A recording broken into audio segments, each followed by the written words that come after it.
जय हिंद फ्रेंड्स, मैं बलराम सिंह आपसे दोस्तों का अपने YouTube channel ignite peak academy में हार्दिक स्वागत एवं अभिनंदन करता हूं। आशा करता हूं कि आप सभी स्वस्थ और आनंद होंगे। पिछली क्लास में हम लोगों ने एक्सरसाइज 6.4 के क्वेश्चन नंबर 6 तक के क्वेश्चंस को पूरी तरह से कंप्लीट कर लिया था। आज की क्लास में हम लोग क्वेश्चन नंबर 7 से आगे क्वेश्चंस को सॉल्व करेंगे। सबसे पहले हम आते हैं क्वेश्चन नंबर 7 पे। क्वेश्चन नंबर 7 में दिया गया है, सिद्ध कीजिए उस चतुर्भुज का क्षेत्रफल 41/2 वर्ग इकाई है जिसके शीर्ष 1, 3, 4, 5, -2 व 4, -7 है। सबसे पहले हम एक चतुर्भुज बनाएंगे और इस चतुर्भुज को नाम देंगे ए बी सी डी, यानी इसकी भुजाओं को हम ए बी सी डी मानेंगे। ये ए है, बी है और ये सी और ये डी। इसमें बिंदु ए के निर्देशांक हम 1, 1 मानेंगे, बिंदु बी के निर्देशांक 3, 4 मानेंगे, सी के निर्देशांक 5, -2 मानेंगे और डी के निर्देशांक 4, -7 मानेंगे। अब इसमें कहा गया है कि इस चतुर्भुज का क्षेत्रफल निकालना है। तो अगर इस चतुर्भुज के क्षेत्रफल को हम निकालें तो सबसे पहले हम सी से ए को मिलाएंगे, यानी हम एसी विकर्ण खींच देंगे और एसी विकर्ण खींचने पर हमें यहाँ पर दो त्रिभुज नजर आ रहे हैं, यानी चतुर्भुज एबीसीडी को हम लिख सकते हैं कि त्रिभुज एबीसी प्लस त्रिभुज एडीसी, यानी हम लिख सकते हैं यहाँ पे कि चतुर्भुज एबीसीडी का क्षेत्रफल, चतुर्भुज एबीसीडी का क्षेत्रफल बराबर त्रिभुज एबीसी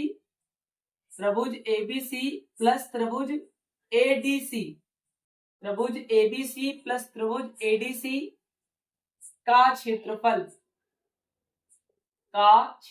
यानी अगर हम चतुर्भुज एबीसीडी के क्षेत्रफल को निकालना चाहें तो उसमें हम त्रिभुज एबीसी और त्रिभुज एडीसी के क्षेत्रफल को जोड़ दें तो आपका जो चतुर्भुज एबीसीडी का क्षेत्रफल आएगा ये 41/2 के हमें बराबर सिद्ध करना है। तो इसमें हम लिखेंगे सर्वप्रथम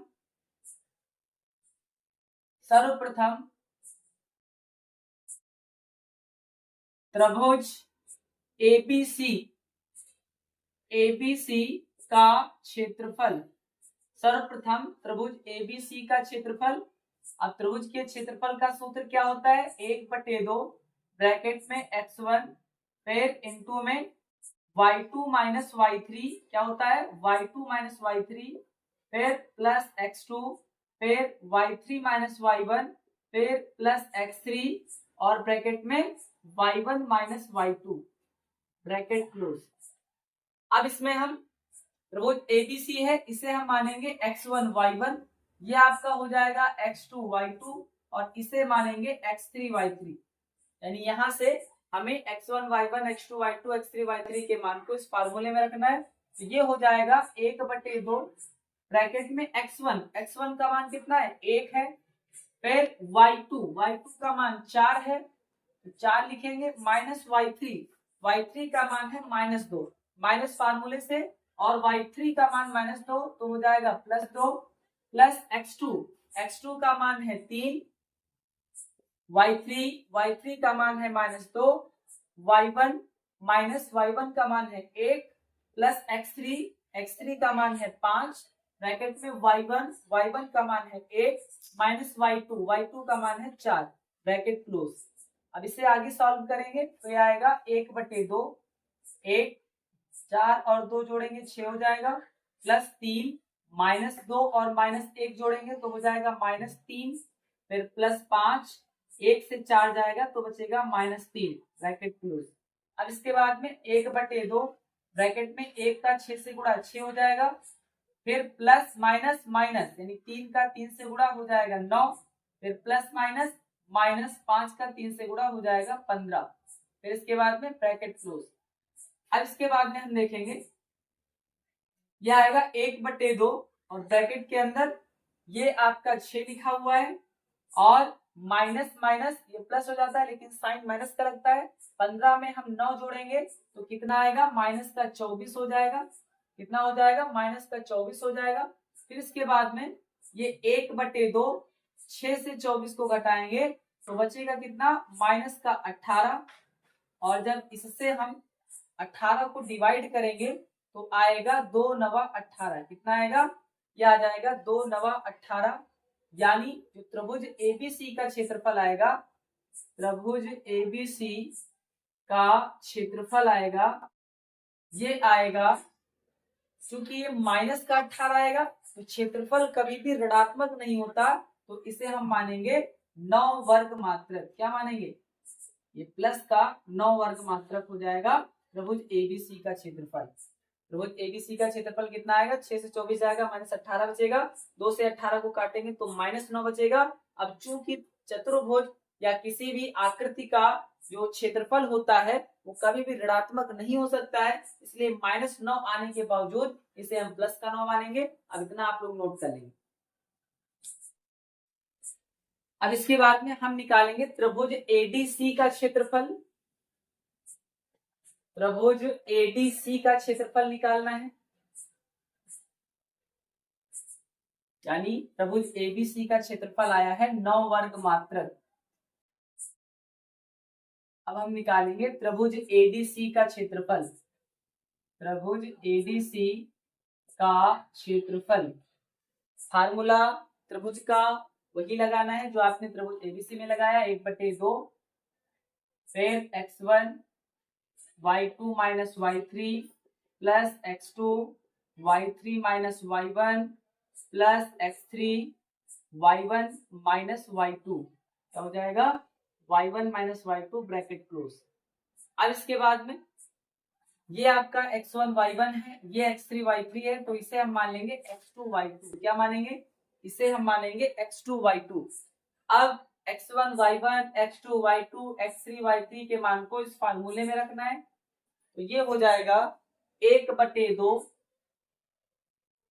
1/2 x1 का मान 1 है, y2 का मान -7 है, माइनस फार्मूले से y3 का मान -2 है, तो ये y2 का मान आपका -7 दिया गया, माइनस फार्मूले से y3 का मान -2 है, तो माइनस माइनस हो जाएगा +2 ब्रैकेट क्लोज, प्लस x2 का मान 4 दिया गया है, y3 का मान -2 दिया गया है, माइनस y1 का मान 1 दिया गया है, प्लस x3 का मान 5 दिया गया है, y1 का मान 1 दिया गया है, माइनस y2 का मान -7 है, माइनस फार्मूले से तो हो जाएगा प्लस का 7 ब्रैकेट क्लोज।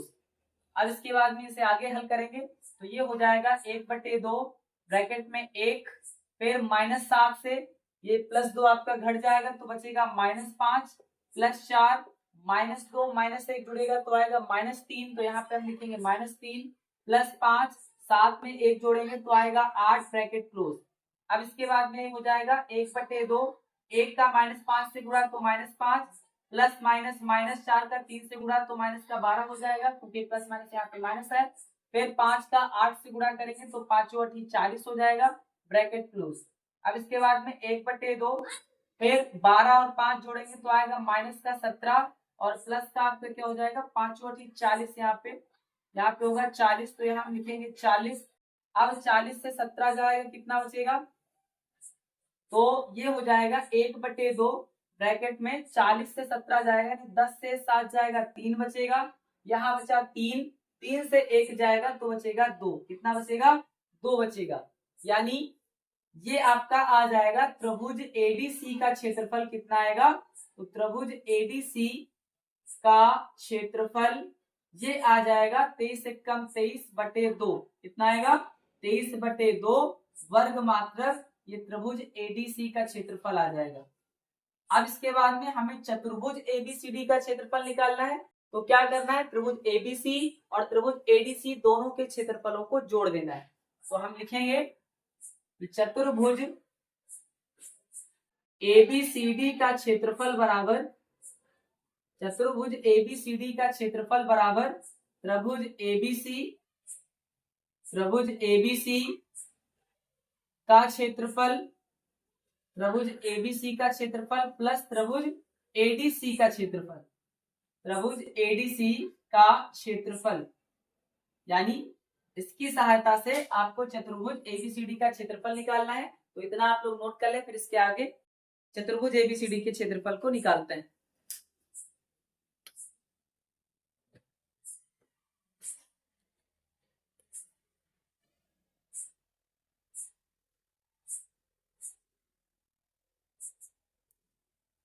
अब इसके बाद में त्रिभुज एबीसी के क्षेत्रफल को और त्रिभुज एडीसी के क्षेत्रफल को जोड़ देना है।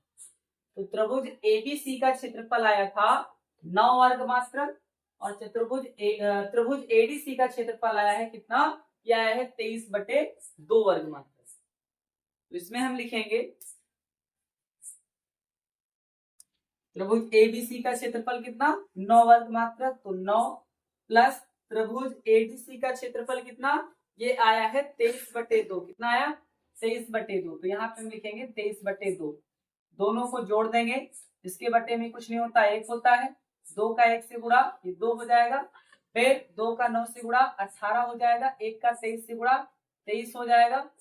फिर 18 23 जोड़ेंगे तो 8 3 11, 2 1 3 1 4, यानी 41/2। ये आपका आ जाएगा चतुर्भुज एबीसीडी का क्षेत्रफल।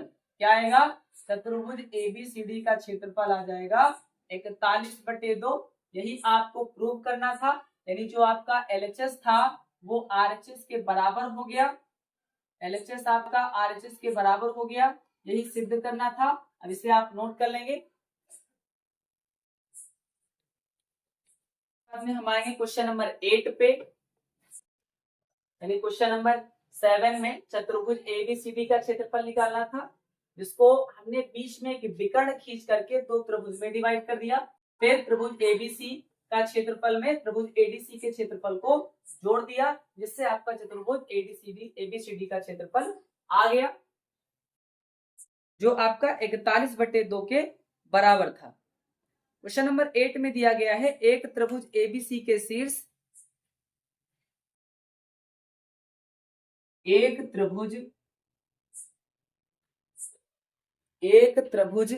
एबीसी के शीर्ष एक त्रिभुज एबीसी के शीर्ष 3, 0, 3, 0, 0, 6, 0, 6 व 6, 9 है, 6, 9 है। एक रेखा डीई, एक रेखा डीई AB व AC को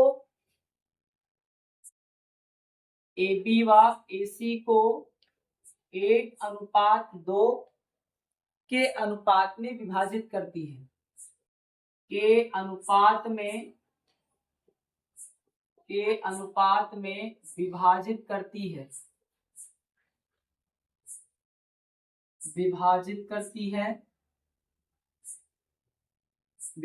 करती है, तब सिद्ध कीजिए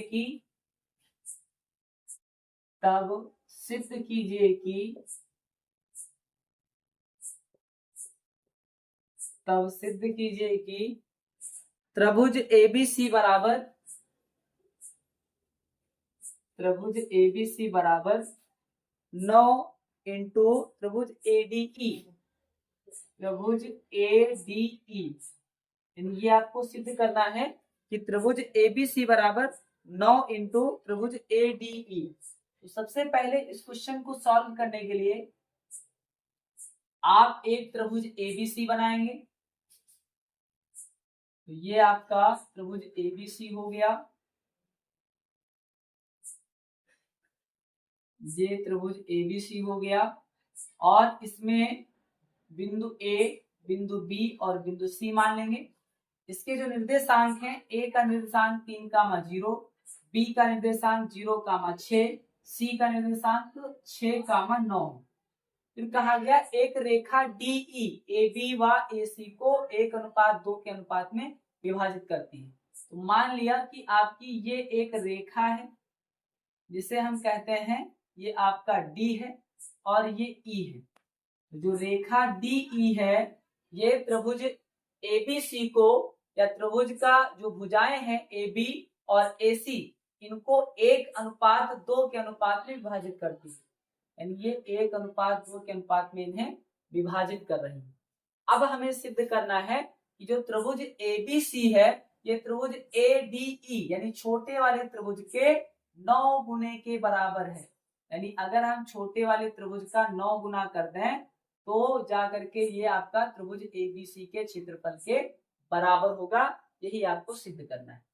तो सबसे पहले हम क्या करेंगे, हम अंतः विभाजन का सूत्र लगाएंगे और बिंदु ई और बिंदु डी के निर्देशांकों को निकालेंगे।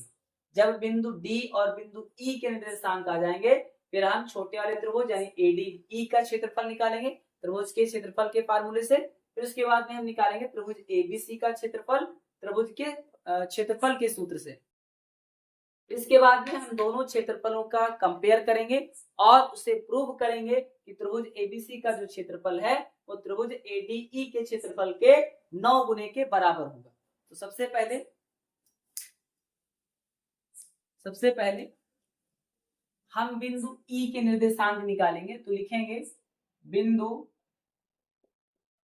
ई के निर्देशांक के लिए बिंदु ई के निर्देशांक के लिए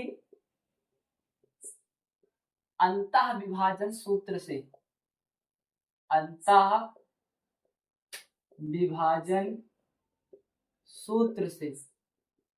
बिंदु ई के निर्देशांक के लिए अंतः विभाजन सूत्र से, यानी इस बिंदु के लिए जो हम निर्देशांक निकालेंगे इसे अंतः विभाजन के सूत्र से निकालेंगे। यह आपका x1 y1 है, इसे हम मानेंगे x2 y2। ये आपका m1 हो गया और ये m2 हो गया। अब देखेंगे अंतः विभाजन का सूत्र क्या होता है। इसमें x, y जो बिंदु किसी भी रेखाखंड को अंतः विभाजित करता है m1 और m2 के अनुपात में, उसके जो निर्देशांक होते हैं उसे हम x, y मानते हैं और इसी x, y को निकालना है, यानी इस बिंदु के निर्देशांक को निकालना है। ये फार्मूला होता है m1 x2 plus m2 x1 upon m1 plus m2 कामा m1 y2 plus m2 y1 upon m1 plus m2। Value रखेंगे तो m1 की वैल्यू क्या है 1 है, इंटू x2 की वैल्यू क्या है 6 है, प्लस m2 की वैल्यू 2 है, इंटू x1 की वैल्यू 3 है, अपॉन m1 प्लस m2 यानी 1 प्लस 2 कर देंगे, कामा m1 की वैल्यू 1 है, y2 की वैल्यू 9 है, प्लस m2 की वैल्यू 2 है और y1 की वैल्यू क्या है, y1 की वैल्यू 0 है, अपॉन 1 प्लस 2। ये हो जाएगा 1 का 6 से मल्टीप्लाई 6, 2 का 3 से तो 6, 1 और 2 ऐड करेंगे तो आएगा 3, कामा 1 का 9 से तो 9, प्लस 2 का 0 से तो 0, अपॉन 2 और 1 ऐड करेंगे तो आएगा 3। हो जाएगा 6 ऐड करेंगे 12 अपॉन 3, कामा 9 अपॉन 3 से डिवाइड करेंगे 3 4 जा 12, यानी जो बिंदु ई के निर्देशांक आए हैं, बिंदु ई के जो निर्देशांक आए हैं यानी इसे हमने x, y माना था, ये आ गया 4, 3। क्या आया 4, 3, तो इसे हम लिखेंगे 4, 3।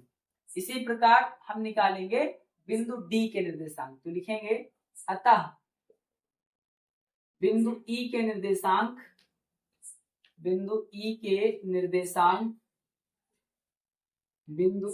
निर्देशांक बराबर 4, 3। अब इतना आप लोग नोट कर लें।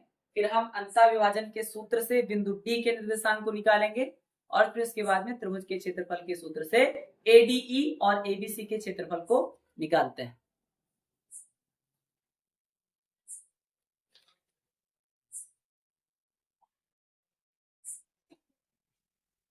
अब हम लिखेंगे बिंदु डी के निर्देशांक के लिए अंतः विभाजन के सूत्र से। क्या लिखेंगे बिंदु डी के निर्देशांक के लिए अंतः विभाजन के सूत्र से। अब यहाँ पे देखेंगे ये आपका x1 y1 है, इसे हम मान लेंगे x2 y2 और ये आपका हो जाएगा m1 और ये हो जाएगा m2। वैल्यू रखना है तो m1 की वैल्यू क्या है 1 है, इंटू x2 की वैल्यू क्या है 0 है, प्लस m2 की वैल्यू क्या है 2 है, इंटू x1 की वैल्यू क्या है 3 है, upon 1 plus 2। m1 plus m2 क्या है 1 और 2 है, जोड़ देंगे, कामा m1 1 है, y2 की वैल्यू 6 है, प्लस m2 की वैल्यू 2 है और y1 की वैल्यू 0 है अपॉन 1 प्लस 2 यानी m1 प्लस m2। ये हो जाएगा 1 का 0 से मल्टीप्लाई 0, 2 3 जा हो जाएगा 6, 1 और 2 ऐड करेंगे आएगा 3, कामा 1 का 6 से मल्टीप्लाई 6 प्लस 2 का 0 से हो जाएगा 0 अपॉन 2 और 1 ऐड करेंगे तो आएगा 3। ये हो जाएगा 6 अपॉन 3, ये हो जाएगा 6 अपॉन 3, डिवाइड करेंगे तो आएगा कितना 2, 2, यानी हम लिख सकते हैं जो आपने x, y माना था ये आएगा 2, 2, यानी अतः बिंदु D के निर्देशांक, अतः बिंदु D के निर्देशांक, बिंदु D के निर्देशांक ये आपके आ जाएंगे 2, 2, 2, 2। अब इसे आप नोट कर लेंगे, फिर इसके बाद में हम इसे आगे सॉल्व करते हैं।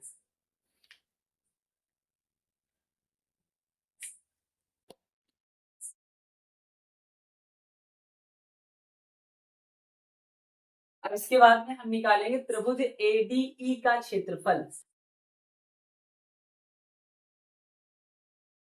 अब इसके बाद में हम निकालेंगे त्रिभुज ADE का क्षेत्रफल। लिखेंगे त्रिभुज ADE का क्षेत्रफल। तो त्रिभुज के क्षेत्रफल का सूत्र होता है 1/2 x1 y2 minus y3 plus x2 y3 minus y1 plus x3 y1 minus y2 bracket close. ये आपका x1 y1 है, इसे हम मानेंगे x2 y2 और इसे मानेंगे x3 y3। ये x1 y1 हो गया, ये x2 y2 हो गया, ये x3 y3 हो गया। हमें त्रिभुज ADE का क्षेत्रफल निकालना है, यानी कितना एरिया निकालना है। तो ये हो जाएगा 1/2 x1 की वैल्यू क्या है 3 है, तो लिखेंगे 3, y2 की वैल्यू क्या है, y2 की वैल्यू यहाँ पे 2 दिया गया है तो लिखेंगे 2, फिर y3 क्या है, y3 दिया गया है 3 तो लिखेंगे 3 ब्रैकेट क्लोज।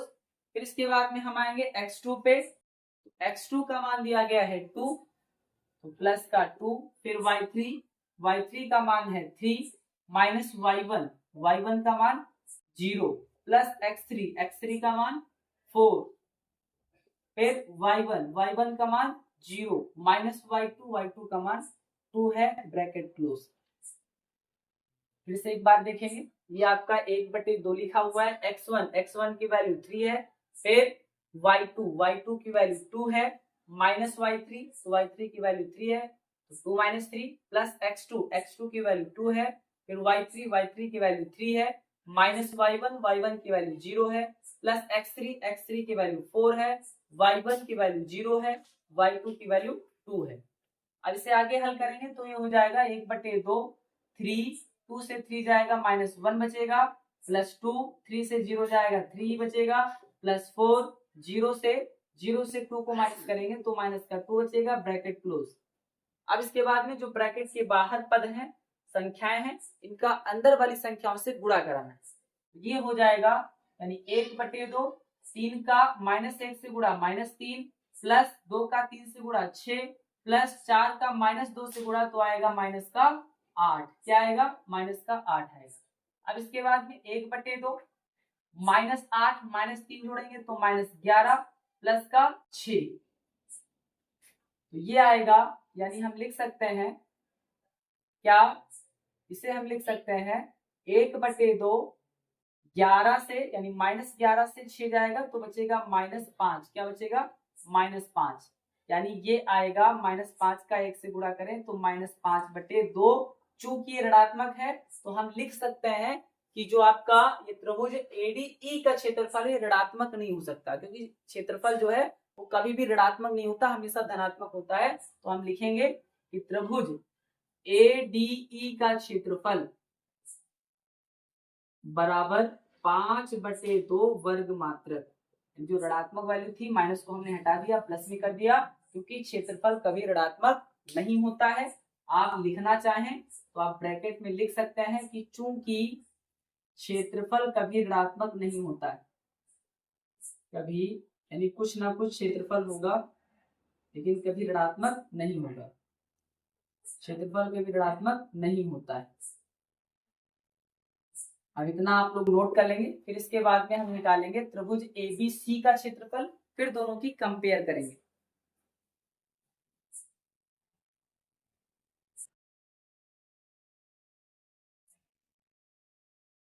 अब इसके बाद में हम निकालेंगे त्रिभुज ABC का क्षेत्रफल,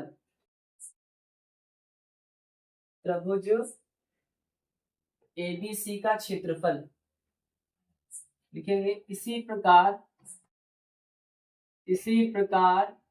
त्रिभुज ABC का क्षेत्रफल, त्रिभुज ABC का क्षेत्रफल, फार्मूला आपको वही लिखना है क्या, 1/2 ब्रैकेट में x1 फिर y2 minus y3 plus x2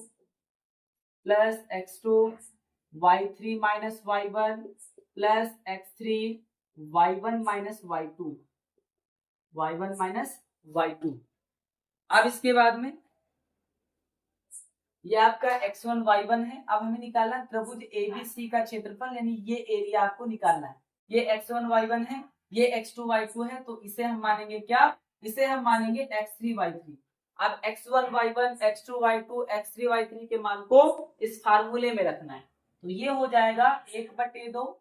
x1 का मान कितना, x1 का मान है 3 ब्रैकेट में y2 का मान कितना 6 है, माइनस y3 का मान 9 है, फिर ब्रैकेट क्लोज प्लस x2 का मान कितना है 0 है, फिर y3 का मान कितना है 9 है, माइनस y1 का मान कितना है 0 है, प्लस x3 का मान कितना है 6 है, y1 का मान कितना है 0 है, माइनस y2 का मान कितना है 6, y2 का मान 6 है, ब्रैकेट क्लोज, यानी x3 का मान कितना है 6 रख दिया हमने, y1 का मान 0 रख दिया, माइनस फार्मूले से y2 का मान 6 रख दिया। अब इसे आगे हल करेंगे तो ये हो जाएगा 1/2, 3, 6 से 9 जाएगा, -3 बचेगा, प्लस यहाँ पे 0 है, 9 से 0 जाएगा, 0 बचेगा, और 0 का 9 से गुणा तो पूरा 0 हो जाएगा, प्लस 6, 0 से -6, 0 से 6 जाएगा तो क्या बचेगा, -6 बचेगा, ब्रैकेट क्लोज। फिर इसके बाद में हो जाएगा 1/2, 3 का -3 से गुणा तो -9, प्लस का -6 से गुणा तो हो जाएगा माइनस का, ये आएगा 36, ब्रैकेट क्लोज, तो ये हो जाएगा 1/2 ब्रैकेट में 36 और 9 को जोड़ेंगे तो आएगा -45, क्या आएगा -45, यानी इसे हम लिख सकते हैं -45/2, लेकिन यहाँ भी आपका क्षेत्रफल ऋणात्मक आ गया, इसलिए हम क्या लिखेंगे कि क्षेत्रफल कभी ऋणात्मक नहीं होता है, इसलिए इस माइनस को हटा करके हम क्या लिखेंगे 45/2, ये आपका आ जाएगा त्रिभुज ABC का क्षेत्रफल। क्या आएगा, त्रिभुज ABC का क्षेत्रफल जो है ये आएगा प्लस का 45/2 वर्ग मात्रक, क्योंकि क्षेत्रफल कभी भी ऋणात्मक नहीं हो सकता है। अब दोनों की कंपेयर करना है, त्रिभुज ABC का क्षेत्रफल बराबर 9 गुणे त्रिभुज ADE, तो लिखेंगे, अब इतना आप लोग नोट कर ले, फिर इसके आगे हम इसे प्रूव करते हैं कि किस तरीके से त्रिभुज ABC का क्षेत्रफल 9 गुणे त्रिभुज ADE के क्षेत्रफल के बराबर है।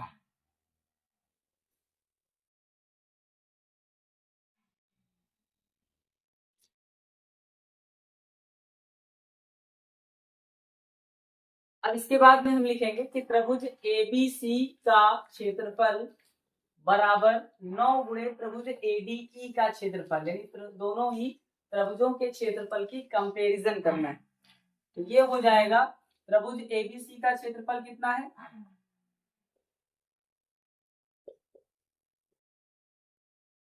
9 गुणे त्रिभुज ADE का क्षेत्रफल, त्रिभुज ABC का क्षेत्रफल निकला है 45/2 और त्रिभुज ADE का क्षेत्रफल निकला था 5/2, तो आपका ये कितना हो जाएगा 45/2, ये लिखा हुआ है, बराबर 9 का 5 से गुणा करेंगे तो 45/2, यानी ये आपका जो LHS था ये RHS के बराबर हो गया, LHS RHS के बराबर हो गया, यानी ये प्रूव्ड हो गया कि जो त्रिभुज ABC का क्षेत्रफल है ये 9 गुणे त्रिभुज ADE के क्षेत्रफल के बराबर है। अब इसे आप नोट कर लेंगे। फिर इसके बाद में हम आएंगे क्वेश्चन नंबर 9 पे। अब इसके बाद में हम आएंगे क्वेश्चन नंबर 9 पे। क्वेश्चन नंबर 9 को सॉल्व करेंगे।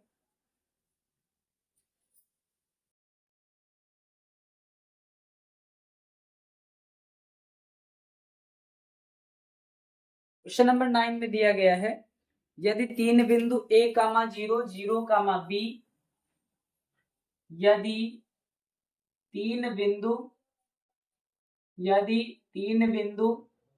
A, 0, A, 0, B, 0, B व x, y संरेख है, x, y संरेख है। संरेख का मतलब होता है अगर बिंदु एक ही रेखा पर स्थित है तो इसका मतलब वो संरेख होते हैं। संरेख है तब सिद्ध कीजिए कि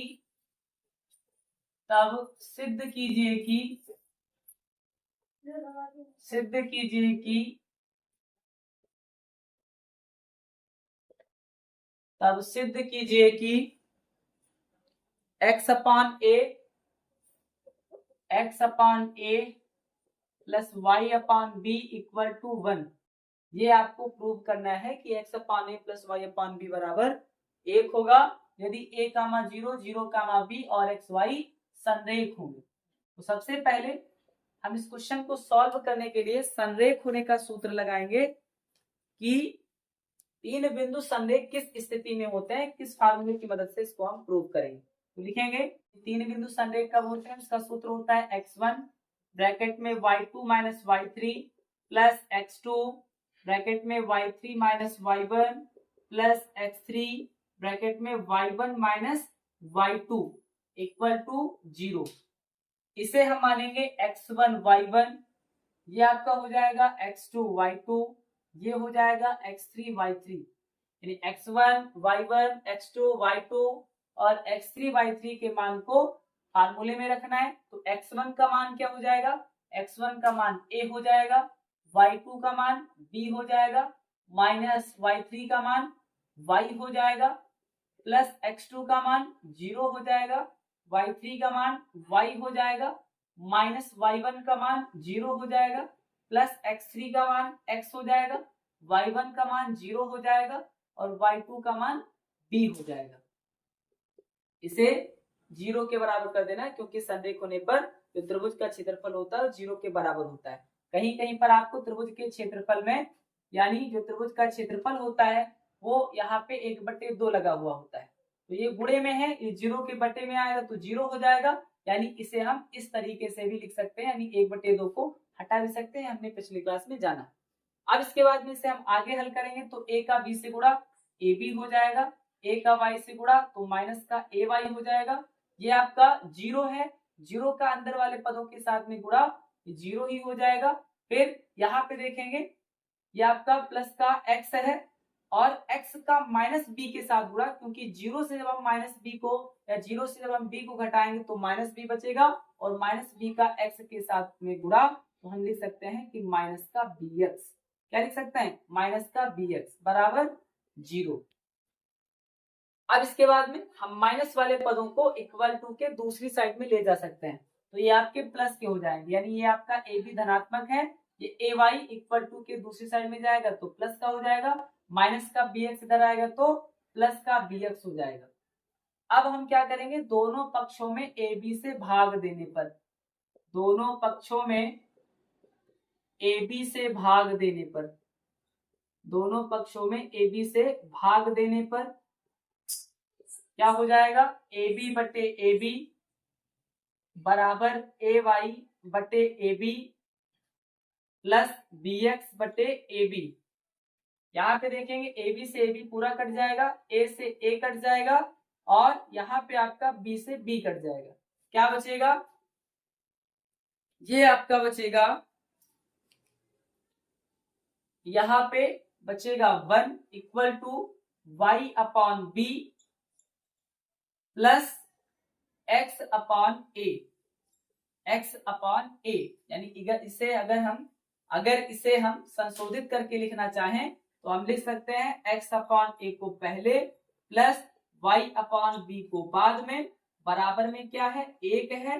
यही आपको सिद्ध करना था, यही आपका प्रूव्ड हो गया। अब इसे आप लिखेंगे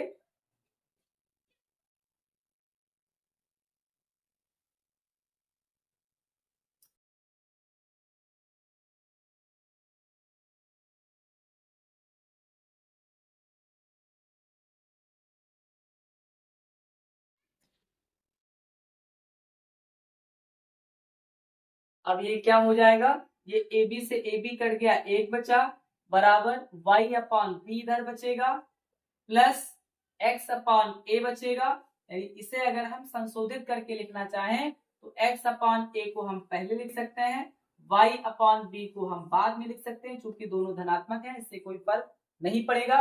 बराबर में क्या है, 1 है, और यही आपको सिद्ध करना था, यही आपको सिद्ध करना था। तो यही आपका इस क्वेश्चन का हल हो जाएगा। अब इसे आप नोट कर लेंगे। फिर इसके बाद में हम आएंगे क्वेश्चन नंबर 10 पे,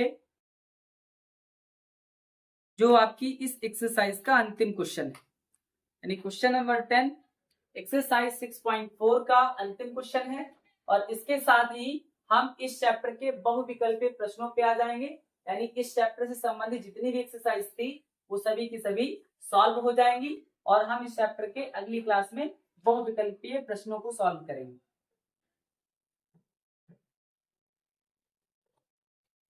क्वेश्चन नंबर 10 में कहा गया है, यदि -1 का 3,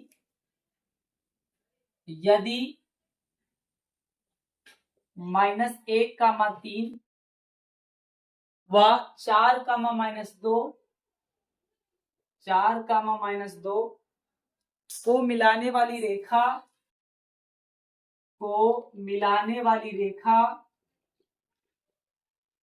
मिलाने वाली रेखा बिंदु ए बी से होकर जाती है, बिंदु ए बी से होकर जाती है, बिंदु ए बी से होकर जाती है, बिंदु ए बी से होकर जाती है, तो सिद्ध कीजिए, तो सिद्ध कीजिए,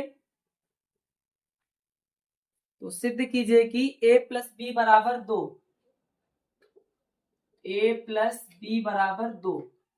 यानी इस क्वेश्चन को सॉल्व करने के लिए सबसे पहले देखेंगे इसमें कहा क्या गया है, यदि -1 कामा 3 व 4 कामा -2 को मिलाने वाली रेखा बिंदु ए बी से होकर जाती, यानी माना कि आपके दो बिंदु हैं, -1 कामा 3 इसे मान लेते हैं, a मान लेते हैं, ये b मान लेते हैं, और इसके निर्देशांक है 4 कामा -2।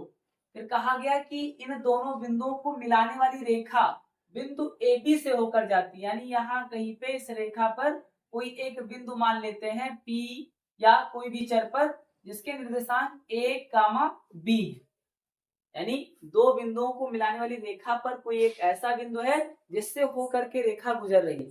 इसका मतलब ये तीनों बिंदु क्या है, संरेख हैं, एक ही रेखा पर स्थित है।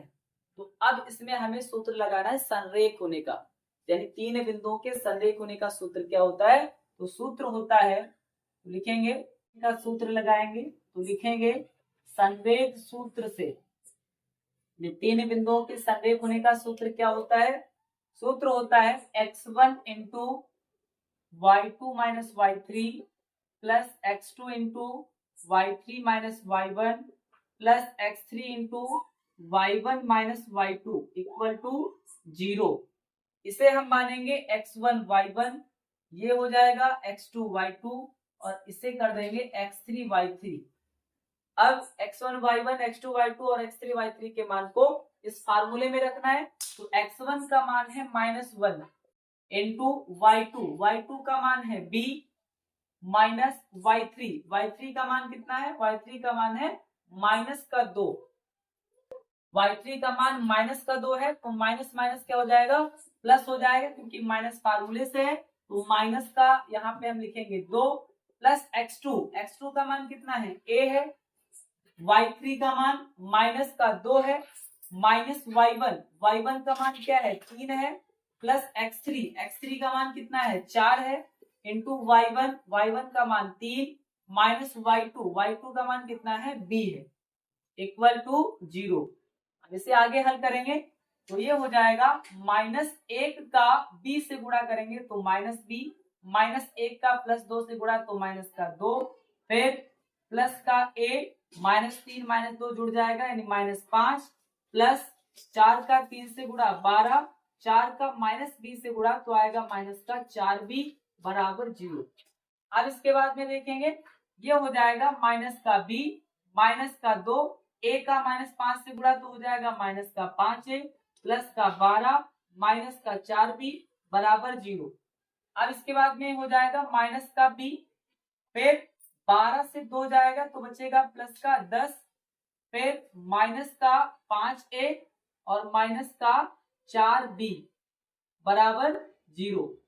4b माइनस का है, इसमें हम माइनस का 1b अगर जोड़ दें तो इसे हम लिख सकते हैं -5b। क्या लिख सकते हैं, इसे हम लिख सकते हैं -5b, -4b -1b -5b। फिर अब इसके बाद में जो आपकी माइनस की वैल्यू है इसे हम इक्वल टू के दूसरी साइड में भेज सकते हैं जो आपकी प्लस की हो जाएंगी, यानी लिख सकते हैं 10 बराबर 5a + 5b। यहाँ दोनों में हमें 5 कॉमन नजर आ रहा है तो 5 कॉमन ले लेंगे तो बचेगा a + b। अब 5 ये गुणे में है, इक्वल टू के दूसरी साइड में ये बटे में चला जाएगा, यानी ये हो जाएगा 10/5 बराबर a + b। 5 से 10 को काटेंगे तो आएगा 2, यानी 2 बराबर a + b, यानी ये हो जाएगा a + b बराबर 2। क्या हो जाएगा, a + b बराबर 2, और यही आपको प्रूव करना था, यही आपका इस क्वेश्चन का हल हो जाएगा। अब इसे आप नोट कर लेंगे। इस तरीके से आज की क्लास में हमने एक्सरसाइज 6.4 को पूरी तरह से कंप्लीट कर लिया है। इसके आगे क्लास में हम चैप्टर 6 के बहुविकल्पीय प्रश्नों को सॉल्व करेंगे। तब तक के लिए पढ़ते रहिए, बढ़ते रहिए। Thank you. जय हिंद, जय भारत।